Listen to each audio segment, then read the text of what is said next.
Welcome, Commissioner Aysha. My name is Amani Myers, and I am originally from Boston, Massachusetts, but I currently reside in Sacramento, California, where I work as a resource family approval specialist trainer, where I'm helping foster parents become trained in becoming foster parents. And one of the things that I would really like to see be changed is that there are more training dollars that are allocated for trauma-informed care practices for foster parents, so that when young people come into their care, foster parents know how to work with the young people through a trauma-informed lens, so that when young people age out or be reunited with their family members, that they leave feeling better than when they came in. Congratulations, Commissioner Aysha. My name is Azar Webb. I'm from Omaha, Nebraska. I'm a young adult advocate and also a leader. What I would like to see from the administration is reunification for young adults and youth, and also better placement for young adults and youth. Hi, Commissioner Aysha. My name is Joshua Christian Oswald, and I am a Hoosier. I'm from Indiana. First off, I'd like to just say welcome to your new job. I'm representing young people who want to have a voice, and if I could change one thing about the child welfare system, it would be to make sure that we are integrating the voices of those with lived expertise throughout our child welfare agencies and processes. Hi, my name is Kayla Brockinson. I am from Baltimore, Maryland, but I currently reside in Virginia, Richmond, Virginia. I am a mom and who has lived foster care experience. If there is one thing that I could change about the child welfare system, that would be the way I would utilize prevention services such as wraparound services that will support families supporting their children before removing a child from their home. I will also utilize kinship care services so that you still have permanency connections with their families. Hi, Commissioner Aysha. I'm so excited to welcome you to the Children's Bureau. My name is Lexi. I'm from Connecticut. And during the Biden presidential campaign, I led Foster Youth for Biden, which was a movement to mobilize people impacted by the system in calling for reform. I hope you'll continue our momentum to make sure that people with lived experience are at the center of all decision-making, including at the Children's Bureau.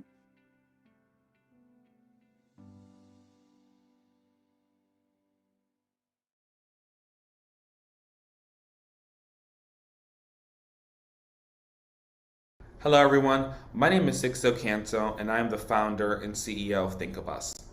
We are a nonprofit focused on driving systemic change in child welfare by centering lived experience in every single thing that we do.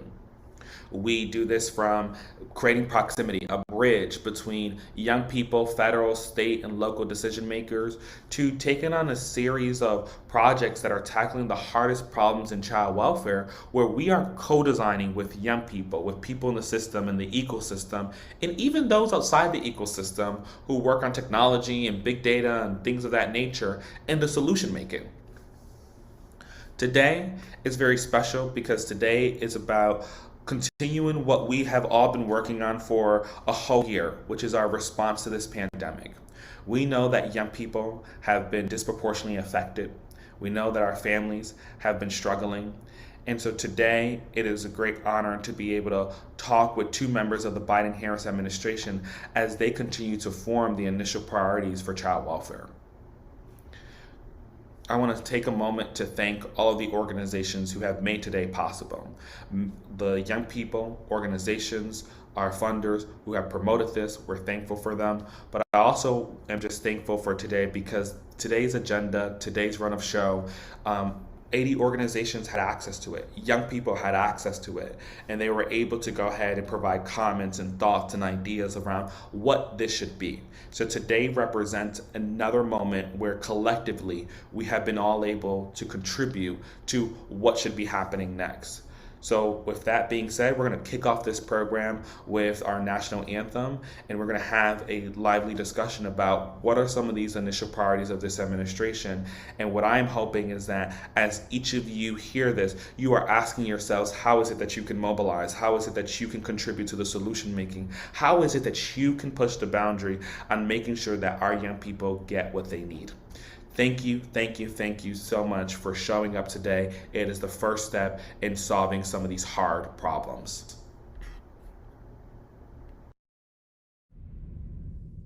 Oh, say, can you see by the dawn's early light what so proudly we hailed at the twilight's last gleaming? Whose the bright and bright stars through the perilous fight, o'er the ramparts we watched, were so gallantly streaming.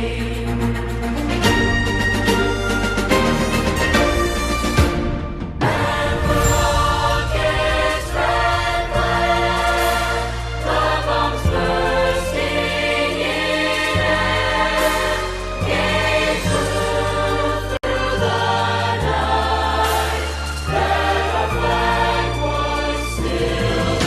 Our flag was still there. Oh, say North Stars Spangled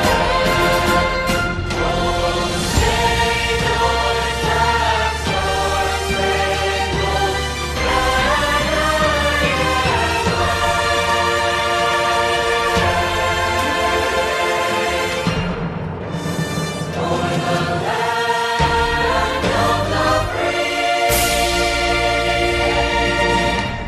and the home of the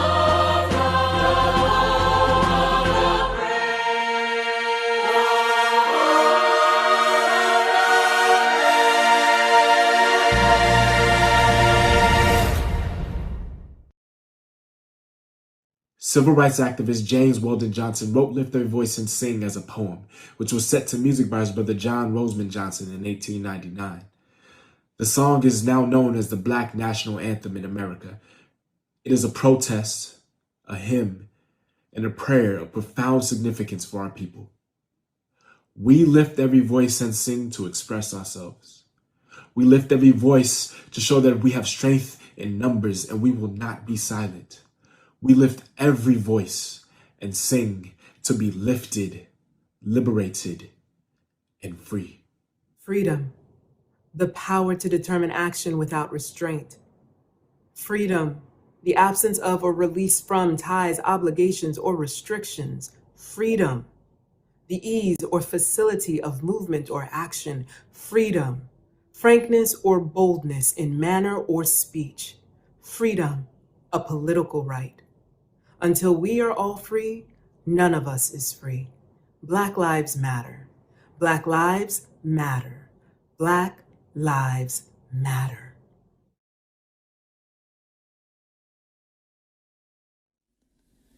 Lift every voice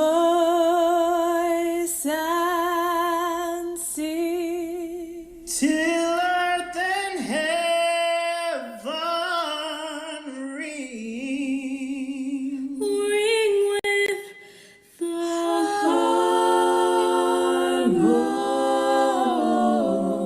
harmonies of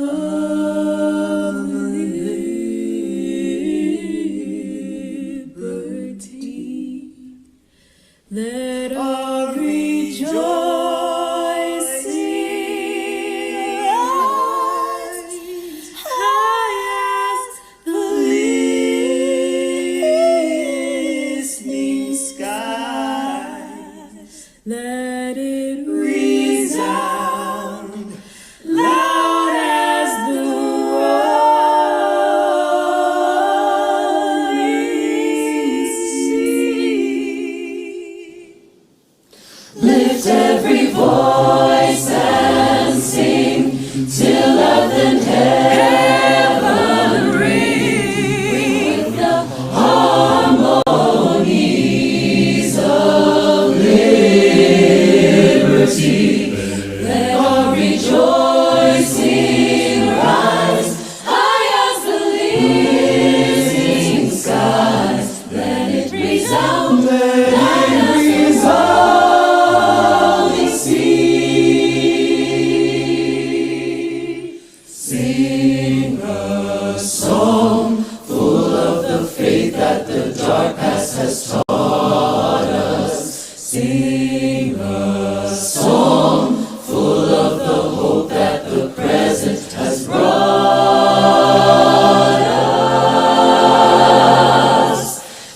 sing the rising sun of our new day. New day begun. Let us march on till victory is won. Stony the road we trod, bitter the chasing rod, built in the days when hope unborn had died. Yet with a steady beat, have not our weary feet come to the place, come to our Father's side. We have come over a way that with tears has been watered. We have come treading our path through the blood of the slaughtered. Out from the gloomy past, till now we stand at last, where the white gleam of our bright star is cast. God of our weary ears, God of our silent tears, thou who hast brought us thus far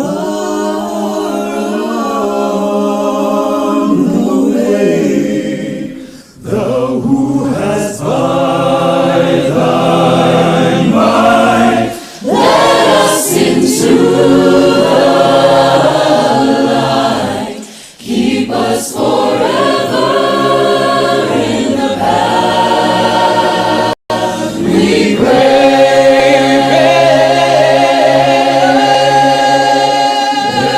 Bless us, safe from the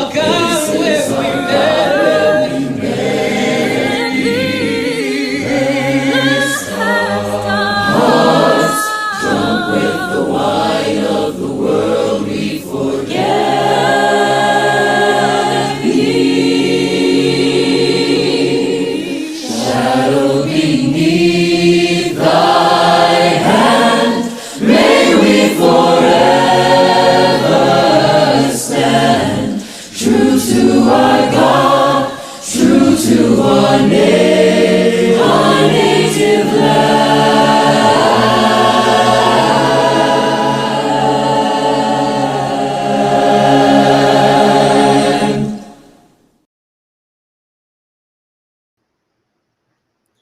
Hello, everyone. I want to say thank you to all of the young people, all of the people who have participated in the videos that you have seen. And want to say thank you to everyone who has shown up here today. I'm looking at the chat. I'm overwhelmed with how excited folks are today to be able to figure out what are some of the initial priorities of this administration? What is it that folks can do? I'm also very excited that there are a group of young people that this is their first time here today. And so just want to start off with some 101s of why we're here. Number one, we're here because we collectively want to figure out how is it that we can make the system better and lift the voices of young people who are going through some pretty tough circumstances. Number two, want to explain the federal government has a couple different parts of, around it, the federal ecosystem, should I say. There's the White House who sets the priorities, the Congress who makes kind of laws like extending foster care, laws that give us money. And then there's the federal agency that turns around and regulates, creates rules and creates guidance on how money can be used or not used. And sometimes they make things easier. Sometimes we may make things a little tough for states, but it's all about how is it that we can function as a system to be able to make things happen for young people in care.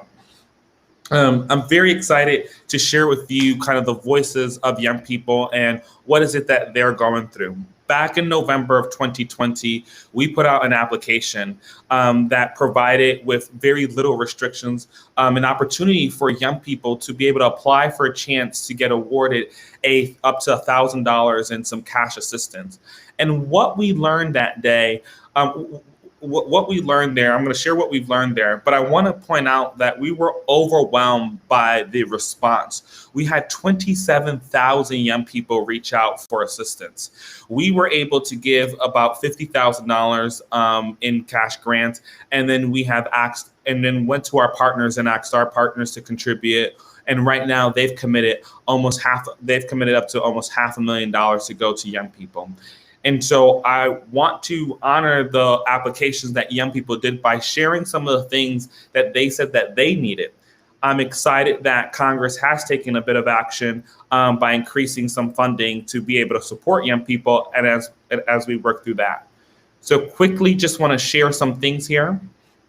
Before we introduce folks, we had 27,000 folks actually respond to that application, and you can see where folks came from there. These were the counties that folks had came from who applied. And then what did young people say? In their open-ended questions, we ran a word count, and the 27,000 young people, almost 8,000 talked about housing, rent, apartments, right? We had 7,600 young people to mention the word school, college, education, textbook, tuition. Bills was then the next one. A car was then the next one. Food was then the next one. We also asked the question that besides money, what did young people need support around? And again, the top answers were school, housing, things around health, food, and cars. And when we gave young people a list of multiple options multiple choice questions, we asked them what were some things that they would submit a request around. And here were some of those things. And this is so important because when I look at the top thing that young people felt was their answer, it was the need to be connected to a professional in a career that they want to work in, right? It was helping to create a budget. It was helping to get the right interview clothing, helping apply to things like food stamps and housing applications, help with writing a resume. These were the top answers. And when I look at what bubbled up to the surface of the 27,000 voices across this country, what it told me was that young people see the answer as a job, that they want to be able to work, and that is important to them. And I share this because so many times we may think that the answer may lie with 100% government answer. But what we see here is that young people know that part of this answer is being able to get a job and so forth. So with that being said, I want to introduce you to some of the leadership of the administration. First and foremost, I want to introduce you to Hannah Bristol, who is from the White House, who literally has, from the campaign till now, has been centering not just young people's voices, but has made an intentional effort to make sure that foster youth were heard. So Hannah, welcome. Would love for you to introduce yourself. Introduce yourself and tell us a little bit about what President Biden and the Biden-Harris administration has prioritized for young people in care. Awesome. Thank you so much for having me, and it's so great to be here with all of you today. As Sixto said, my name is Hannah Bristol. I use she, her pronouns. I work in the Office of Public Engagement, where I do a lot of our work with young people as well as with the LGBTQ community. And I'm super excited to be here today to talk to you a little bit about some of the work that the administration has done so far. And you know, we've had a great partner in Sixto and in many of the other folks on this call to make sure that we can bring foster youth to the table as much as possible, and that we can, you know, advocate for the things that you all need and make sure that you're able to speak for yourselves. And we have some really exciting updates, particularly for young people in what has happened in both the American Rescue Plan, which passed last month, and the American Jobs Plan, which is going through Congress right now. Within the American Rescue Plan, there's a lot in there for young people. We have $170 billion of funding going to schools, which is incredibly important for reopening schools, for making sure that that we can invest in mental health resources, to make sure that we can provide emergency assistance for college students and folks who are getting higher education. And that's an incredible investment that is being made in young people. We also, with the money in the American Rescue Plan, it'll cut child poverty rate by 50%, lifting more than 5 million children out of poverty this year. And some provisions that are within the American Rescue Plan that are really exciting there is things like giving working families a $1,400 per person check. And in this round of stimulus checks, adult dependents were also included, making sure that, and mixed status families, making sure that, young people aren't falling through the cracks. We also have extended unemployment benefits and eligibility, provisions to help people stay in their homes by providing emergency aid to cover backup rent, a child tax credit to help families with childcare costs, and a lot of other provisions that are there in order to make sure, we know that this has been an incredibly hard time economically for a lot of people, and that these benefits will go directly to help make sure that people are able to be more economically secure. And I know that a lot of what I have mentioned here also matches what Sixto was just showing in terms of the issues and the things that he's hearing a lot about. We also have within the American, it's focused on 4 big areas. It's focused on how we move, how we live at home, how we care for one another, and how we make things. And I think particularly relevant to what Sixto just showed are the pieces that are focused on how we live at home, with things like investments in broadband, especially rural broadband, water, power, housing, and buildings, and also in how we care for one another. So investments in home and community-based care for older family members and people with disabilities, and an investment in the care economy. So we're super excited about all of the work that's happening here. And I know that in the questions and in the conversation that's going to follow after I speak, there will be a lot more conversation about specifically what Aysha's team is doing and other work that's happening within the administration. But we're just at the beginning, and we're so excited to be able to have you all here as partners, and to be able to make sure that we can continue to advocate for you all and continue to work to center foster youth in the work that we are doing. And so without further ado, I'm super excited to introduce you all to Aysha Schomburg, who's the Associate Commissioner in the Children's Bureau in the Administration of Children, Youth, and Families.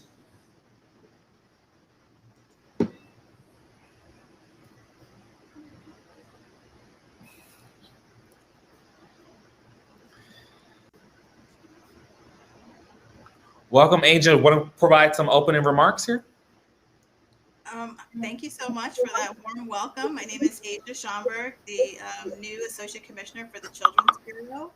I am coming to this work after 20 years in New York City government, most recently from the New York City Administration for Children's Services. Shout out to all my colleagues at New York City Administration for Children's Services, where they're doing some amazing work. That is a launch pad for me being here.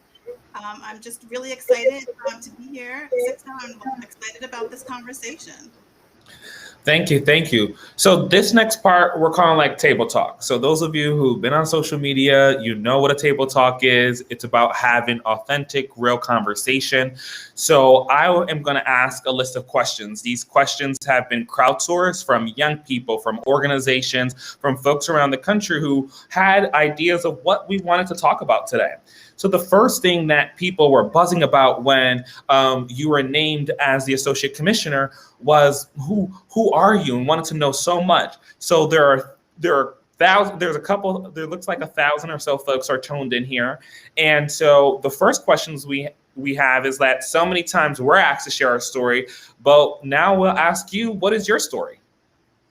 Well, I'm happy to tell my story. I'm from Brooklyn. I grew up in Brooklyn in the 70s and 80s, and I'm proud of that. I'm a Brooklyn girl through and through. I am from a big family. I'm the 4th of 5 children. I had strong support from my parents and from my siblings in every decision I made. And that really has been very important to leading me to where I am today. My mother happens to be visiting here. When I told her I was doing this, she said, I'm coming out there to listen. So she's in the background somewhere. I told her to stay off camera, but she's here, and so excited that, that I'm doing this work. And I'll tell you, actually, a decision that I made after I asked her about it that led me to work in child welfare. I went to the University of Virginia, graduated, and wasn't quite sure what I wanted to do. So I want to say to young people, when you're not quite sure what you want to do, that's okay too. I think sometimes there's a lot of pressure on young people to know exactly what you want to do when you go to college, know exactly what you want to do when you come out of college. I didn't. I went to work at a law firm, and wasn't quite sure if I wanted to do law, but that was a job available to me, so I was doing it. After about 2 years, I knew that I didn't want to stay there, and I had been thinking about what my next step would be, and I decided that I really wanted to work with young people. That I wanted to give back everything that I had been given. I was feeling so fortunate, and so I applied to this program to get my master's in education at New York University, and was accepted. And as part of the program, you have to teach part time. And during the day, the program was an evening program. And but the the trick of it was that you're in schools that were deemed extremely violent and dangerous. So at that time, and this was in the late '90s, there were a couple of schools in Brooklyn, probably I think about 5 or 6, that had this label: extremely violent and dangerous, and all the kids were just terrible. And so you were, as part of this program, sort of required to do this work with young people. I was happy to do it. I talked to my family about it. I talked to my friends. People were very afraid for me. They were very scared for me. I remember my father saying, what are you going to do? Where are you going to park your car? How what are you going to tell them? You tell them you're married. I was not married. So, tell them you're married. Tell them that you. And I said, I am not going to do that. Like, I'm just going to show up and be honest, with the young people in my classroom. And so, I went into the classroom and I got to know the young people in that school, and they made me feel so safe. I never felt like I was in any type of danger ever, not for 1 second. And when school was over, sometimes they would want to walk me to the car. They would want to hold my bags. They would want to talk about one of my students. I'll never forget. She had 7 younger siblings, and she was tired. She used to be so tired, and then she confided in me that I had 7 younger siblings. I have to help them with their homework. My mom works at nights, and so I never really forgot her story. And there were so many others, but they really, my time there was 2 years. I spent 2 years that I spent in my master's program. My time there really, made me aware of what a wonderful resource young people are, and just their authenticity and their desire to succeed. I mean, all of these students in this particular high school had kind of been deemed, they had a label on their head that they weren't going to succeed. And then when you're reading stuff in the paper, and I couldn't imagine having been a student in that school and reading what some of the papers had to say about the school and the students in it, but none of that was true. Okay, so I graduate from that program, and I'm really impacted by the young people that I met there. And I went to work for another organization for a year or so. And this organization works with young people who are, really, really academically smart, and going to the various private schools, in the city, and really destined for all the great colleges.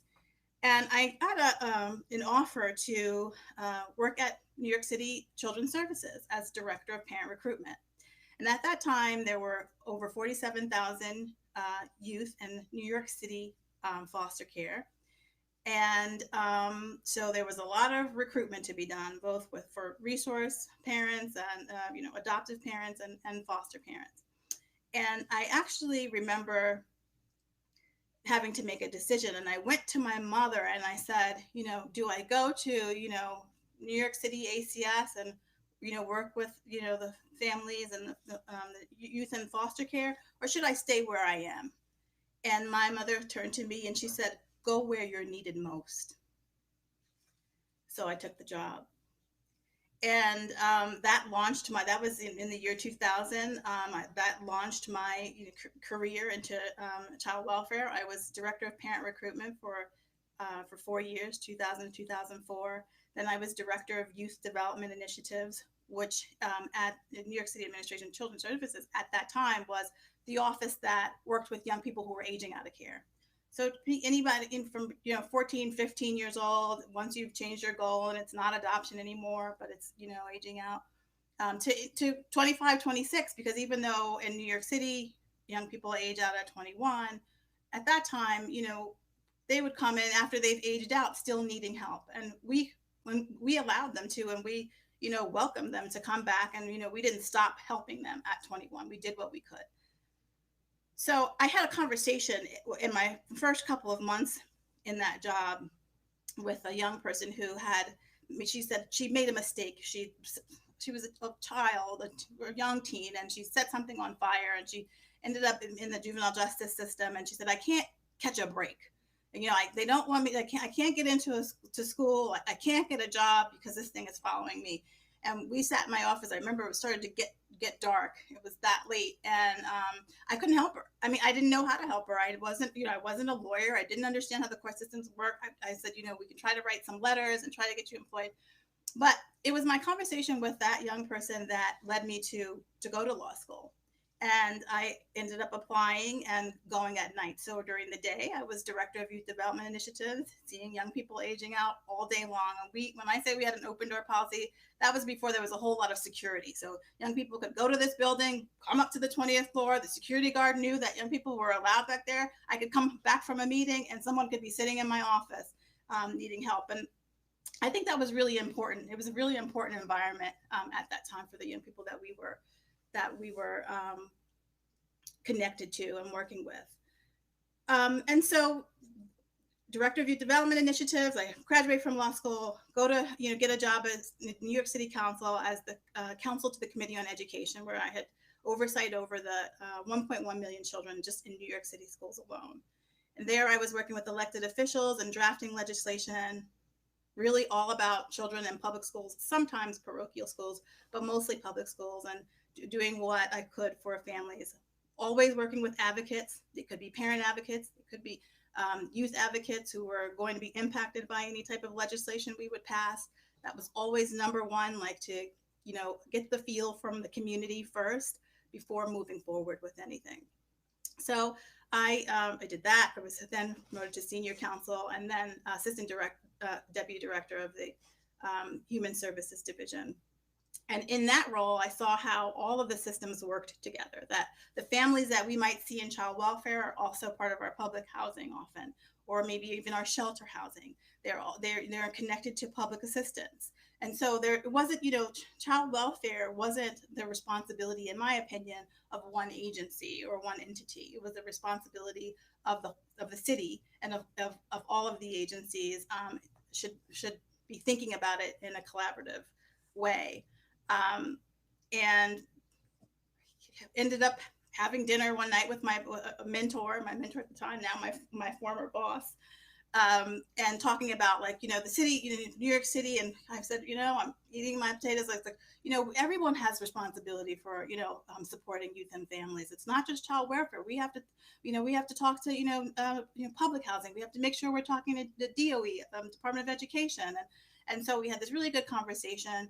And next thing I know, I'm back at ACS, really working with mostly, doing some internal coordination, but mostly doing a lot of interagency collaboration in support of our families that had touched maybe our child welfare system or prevention services, but also are touching the other systems. And the point was let's make sure that we are coordinated and helping families, and ideally helping families before they have to even come to the attention of ACS. So I did that for the past 3 years. The pandemic hit. It became even more important that we had these very strong relationships with our sister agencies. Again, doing that with our advocacy groups, parents and other advocates, to let us know here's what's happening and here's what what needs to be addressed and here's how you can address it. And then got a call in December to interview for this job, and here I am. So that's my story, and I'm sticking to it. Thank you so much for bringing us through that entire journey. One of the things that really stood out to me was when you talked about supporting the young woman that you did, you talked about a moment in time where like something continuously kept her. And we've heard kept her from being able to thrive, that thing that happened so long ago. And we have heard from so many young people that what gets put in their case file continues to over and over and over be part of their narrative, even when that thing was part of 5 years ago. And yet the new foster parent, the new social worker might be bringing it up. So thank you for being able to like highlight that. What also stood out to me was this, what you talked about was the concept of going above and beyond, that even though the New York City system said, yes, you may age out 21, but we're not going to age you out to homelessness, so we're going to keep you, that you continue to have folks in the system 23, 24, 25. And so this brings me to the topic of Chafee, the funding bucket where it is around older youth, right? So Congress provided money with the intent that it would be immediate relief, right? Back in December. And this relief was intended to be immediate, but still has not reached so many young people who it was intended to reach. I could appreciate, I think a lot of us, we appreciate that within your first 7 days, you were able to get the guidance out to states about how to use that money. But I have to ask you, what is your message to states around the urgency of getting this aid to young people? Well, first I want to thank young people for, they were the catalyst to the funding, to the pandemic flexible funding. And so it was out of listening to what young people had to say that money came about. So let's be clear about that. Also, I signed that within my first 7 days because, shout out to the people at the Children's Bureau, that was one of the first things they put on my plate, literally, I think the first day. That was March 1st. And so they knew that it was urgent, and they recognized that urgency and made sure that it got out the door. I've been hearing that states, I'm hearing different things. The country is vast, and so I'm hearing that some states are they have their own rules on the books, maybe their laws on the books, and so they're trying to figure out how they get that money to trickle that money down. So maybe there's, they need an executive order from the governor, or some people are saying they might need to amend some legislation. I'm hoping that they would go whichever way is the fastest way, because the whole point is to get that money in the hands of young people. So my message to states, get that money in the hands of young people. There are several states that have some really strong youth advisory councils. I learned today of a youth advisory council in Georgia that's really strong, one in Alabama that's really strong. If you can't figure it out, states, go to your young people, go to your youth advisory council. If you don't have a youth advisory council, get one, figure out how to work together. But we need to get that money in the hands of young people, and we need to do it urgently. The Children's Bureau is going to be doing everything that it can. I know we have some national peer-to-peer calls that have been happening, some regional calls with states that have been happening, and I think some one-on-one. So we've been pushing. After this town hall, I will be taking an action along those lines. But states know that this is urgent. We're in a pandemic. We're still in a pandemic. Vaccines or not, and that it's really important that young people have that ASAP. I appreciate that so much. One of my fears is that Congress initially intended this to be immediate relief, and this was back in December. It is April, and soon it will be May. And my fear is that Congress will possibly not provide us with recovery money if we couldn't even spend the relief money. And what we know is that $400 million sounds like a lot, but the reality is that for our young people, for the amount of young people, which is almost 900,000 young people who would qualify for this, it's not that much. And so what we need is more investment. What we need is more support from Congress. And I think one of the quickest ways to do that is to spend the money that we do have. And so my question goes to, if one of the quickest ways is to spend the money by providing cash grants, cash assistance to young people directly. Yet it seems to be controversial to many states, to some states, should I say, that we would give money directly to young people without a whole bunch of requirements. What is your opinion about cash grants, cash assistance directly to young people? It shouldn't be controversial. It's not controversial. We did it when I was in New York, the New York City Administration for Children's Services. The pandemic hit.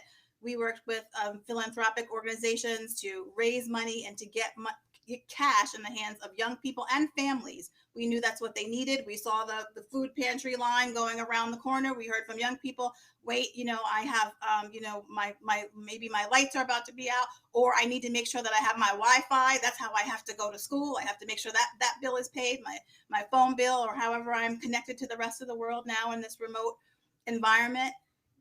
Give young people the cash and trust them to make the decisions that they need to make for their lives and for their priorities. That's my message.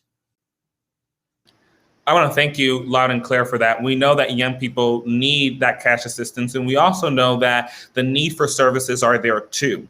And it doesn't have to be one or the other, but we've heard clearly that young people need that cash assistance. So I know it's only been 45 days, and 45 days for some might feel like very short. But I have to ask you, in these 45 days, what are some of your initial priorities?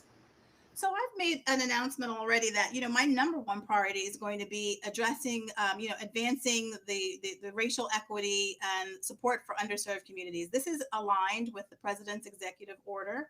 And I think it's time that we kind of know that the disparities and the disproportionality exists within child welfare. And sometimes we know, and we just keep doing the work and acknowledging that, it's Black, brown, and Native children who are disproportionately impacted. And so it's time that we address that and really get to that. And so I've already announced that I will be taking actions in that direction. What does race equity look like in child welfare? Well, it looks like we erase the disparity and the disproportionality. And the number one way to do that is, I think, you got to name it. You have to be unafraid to say there's racism here and there's bias here, and we've got to call it what it is, and we have to address it. The next thing we need to do is be listening to families and communities. They know what their experiences have been. We can compare and contrast what where my family, if I need services, might end up versus where a white family might end up, right? And so that's an uncomfortable conversation, I think, for a lot of people to have, but we have to start having it. I think jurisdictions need to be coming up with their equity action plans, and really providing the resources needed to carry out the plan. So don't just say, okay, here's a plan, it's on paper, and here's what we're going to do, and we're going to file it away, and then there's no action, there's no follow-up, there's no investment in combating racism and child welfare. So I think we need to do that. I've already had some communications with about 23 jurisdictions around that, but who's counting? I've certainly talked to Children's Bureau internally. The federal government also needs to be addressing that in terms of our policies. We have a history. There are certain laws that are on the books that need to be addressed in terms of perpetuating inequity in child welfare and beyond. So I heard you talk about engaging parents and communities, and really states and jurisdictions taking a concrete action on race equity. And so we have to ask, what do you see as the role of lived experience in developing the priorities of the Children's Bureau and influencing the implementation of the existing programs? Well, the lived experience is it. Right, that's the core of it. You have to go to who's been impacted, who are you supposedly trying to help, and who's been impacted. So you've got to talk to the people with lived experience, and that includes young people, it includes parents, it includes other people in the neighborhood who may have been impacted, because some people say it takes a village, and some of us come from neighborhoods where it's not only my parent, or it's not only my sister, but maybe it's faith-based organizations or other community-based organizations that are really steeped in the community and know what the community needs. So they're the people that are best to tell you where they see the inequities, how it's rolled out, how some of these, sometimes we're sitting at, I've experienced this at the city council, where we're sitting in a conference room getting ready to roll out some legislation or make some rule. And, the people who are in the conference room getting ready to do that have no idea, for example, how an EBT card works. True story, right? And so, we've got to be making sure that we're talking to the people who are impacted and who are living it. One of the things that we saw during the pandemic was that young people were mobilizing and they were taking action at all types of levels in a way that I feel like I can probably say with confidence that we probably have not ever seen so many people with lived experience mobilize in this way. I mean, from young people in Philadelphia who were creating care packages for other young people, to young people in California working with the governor to get state dollars to be infused into the system. And yes, I see in the chat, shout out to Arizona's Youth Board. It is also good. And so forth. I would say that we've seen young people just move, and not just young people, but people with lived experience who are a bit older, who are in their 40s, 50s, and so forth, who have come back into the mix during this pandemic to support the movement moving forward. So one of the things that we saw was, for example, the HUD vouchers that are specifically a line item for foster youth who were able to, and yes, shout out to Texas. I see Texas making sure that they are seen. I see you, I hear you. But one of the things that we saw was that a lot of young people were able to take advantage of housing vouchers that literally came from the young people who mobilized in Ohio, right? And so my question to you is, seeing the success of something like that, right? What are some of the most important multi-agency issues that you are eager to take on? Well, thank you, Sixto, for bringing that up again. Shout out to Ohio. I had no idea. It was, Josh Christian who actually told me where the, HUD voucher idea came from. I was still at the New York City Administration for Children's Services when we got the memo, and honestly, it took New York. We had to do some, finagling in order for it to, work in New York City, and then we had to, make some deals with the mayor's office, but. That's another story. We finally, I think, are on the route. At least New York City is on route to make sure that the vouchers are getting in the hands of young people. But so that's an important interagency issue. And as I've discussed, when I was at the New York City Administration for Children's Services, interagency collaboration was my number one priority. It's hugely important. Since I've been here. It's already came up today. Actually, we were having conversation about vaccinations. We were talking about, we were on a call and someone was like, what is the Children's Bureau's kind of position on vaccinations? Are we prioritizing, foster parents, young people in care? And at this point, as you all know, the president has said, Americans 16 and up are eligible for vaccinations, and so the prioritization is not necessarily part of the rollout anymore. But what I said was that I think we should still name it, right? So I think if we want to make sure that we're thinking about, foster parents and young people in care, that we name it as part of an effort. Now, vaccinations is tricky because I do understand that, I'm half vaccinated. I will get my second vaccination on the 22nd of this month. And I do understand that it's a personal choice, even for young people. And I want to, be mindful that certain people have, medical considerations or, religious considerations. So you can't really speak of it in just one fell swoop. But a comment was, will we be working with the CDC on issuing some guidance? And of course, the CDC, my partners there, have already announced that race equity in health is their top priority. And I feel like, and this is what I said on the call, we have to name it. Yes, we will work collaboratively with the CDC. They'd already said, let us know how we can be helpful. So, that's one of the top issues right now, because we're kind of dealing with, COVID recovery and vaccinations and health. But, Children's Bureau and CDC has to work together on that.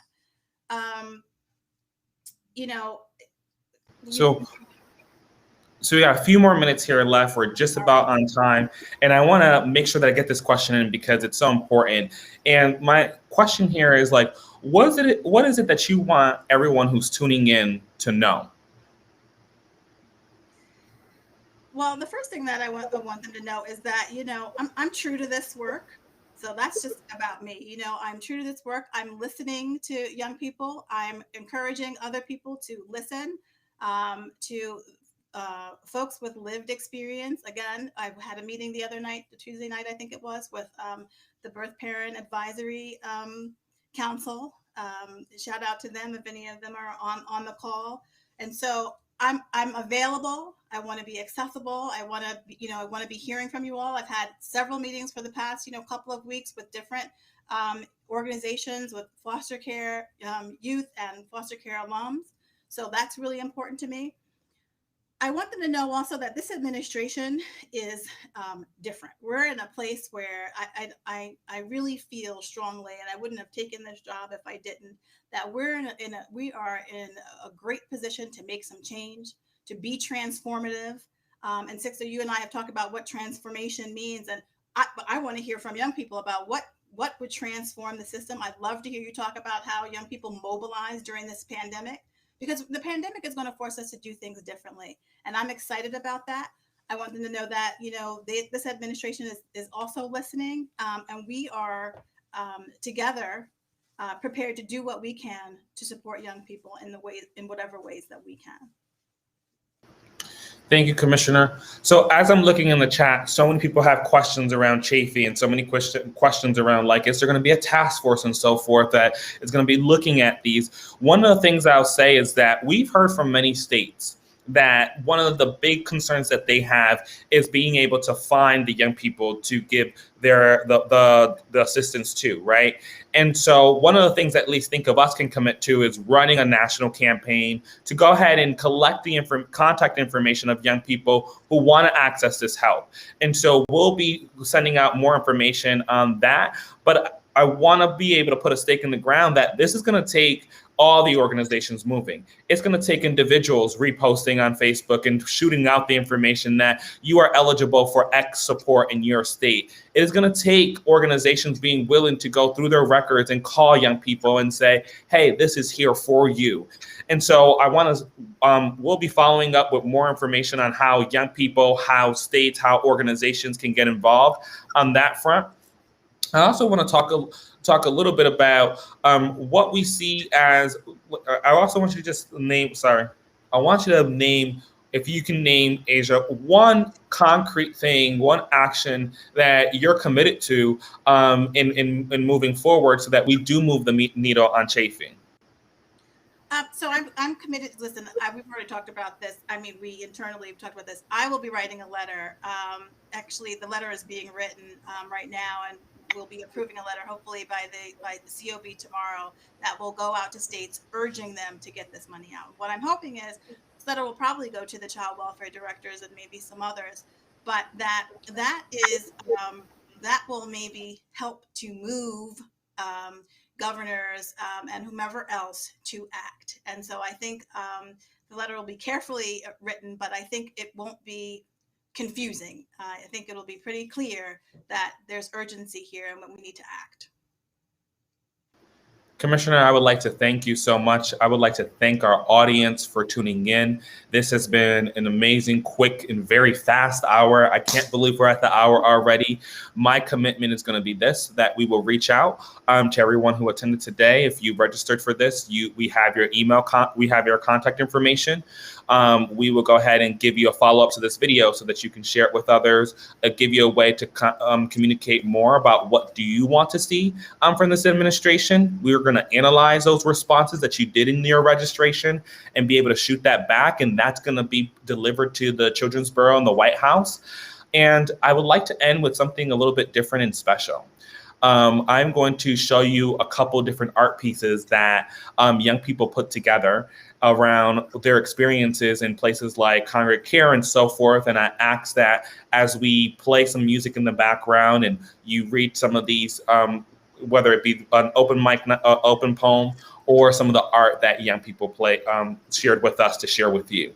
I want to thank each and every single one of you for tuning in. It has been an honor. It's been a pleasure to be here with you all today. And this is just the beginning. We will continue to do this so that we make sure that folks are mobilizing towards making sure that all young people are able to heal, develop, and thrive.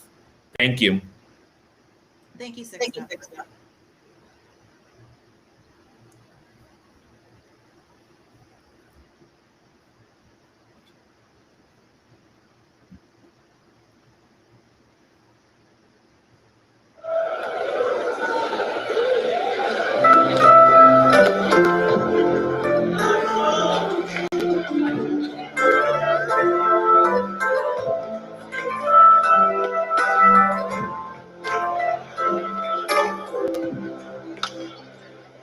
The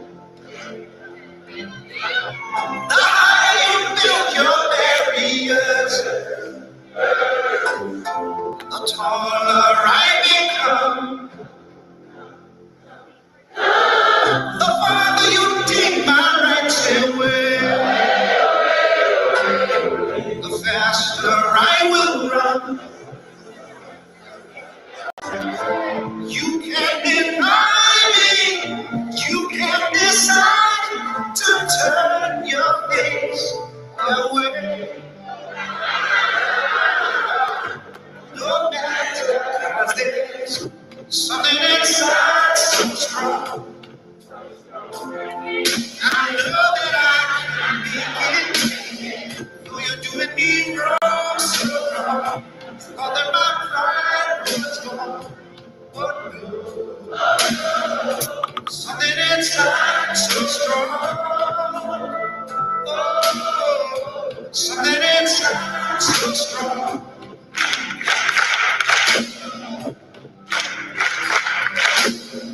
The more you refuse to give my vote,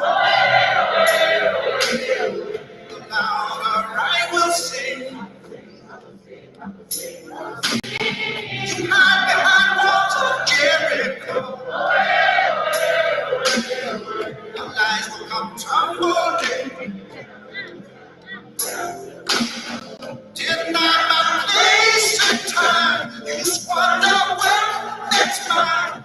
My light will shine so brightly it will blind you. 'Cause there's something inside so strong, so strong. I know that I can make it. You're doing me wrong, so wrong. All that my pride was gone. Oh, no. Something inside so strong. Oh, something inside so strong. Brothers and sisters, when they insist we're just not good enough.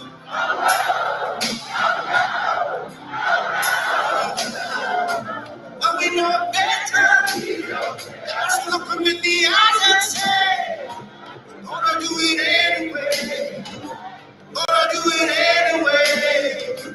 Something inside so strong. And I know that I can make it. Though you're doing me wrong, so wrong. All that my pride was. Something inside so strong.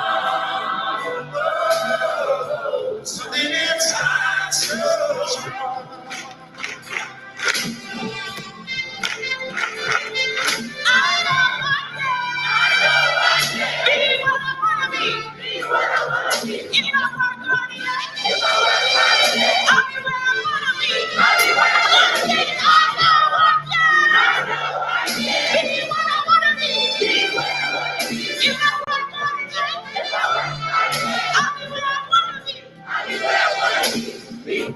Brothers and sisters, when they insist we're just not good enough.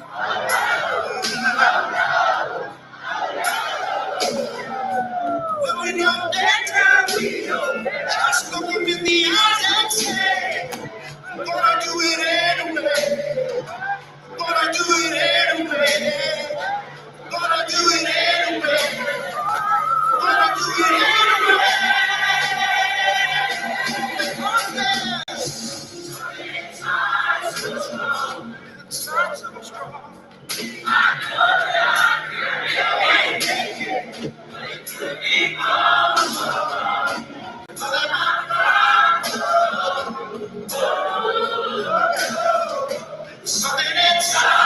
strong. Something inside so strong.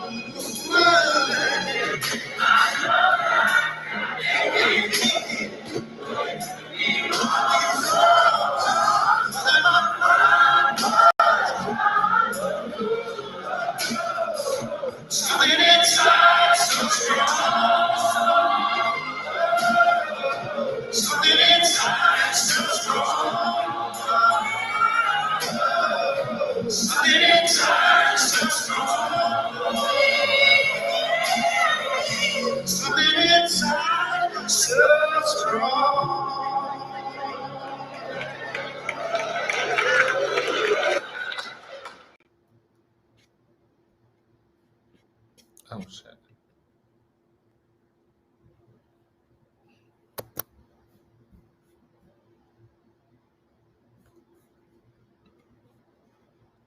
Thank you.